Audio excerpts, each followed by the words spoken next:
How to make an extra 100 a day. If you're looking to make money in the online world, then chances are that you've seen more than your fair share of money-making ideas that simply don't work. Between forex trades that promise the world from work-at-home opportunities that are more trouble than they're actually worth, it can be enough to discourage anyone from making money online. However, there's one great option for money-making ideas that actually work, and they were about to make you very happy with your bank account.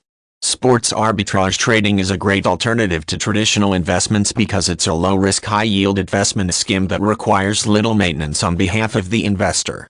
Instead of relying solely on the performance of a single stock, sports arbitrage trading seeks out price differences in the market and then exploits those differences to earn a substantial return.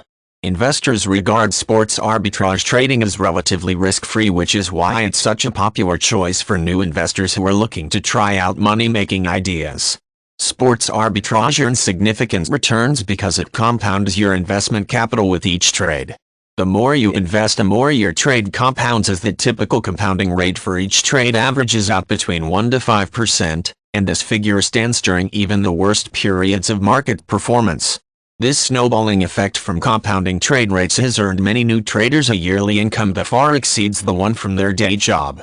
Best of all, you won't have to hand over half of your yields to the government, as the profits from sports arbitrage trading are tax-free.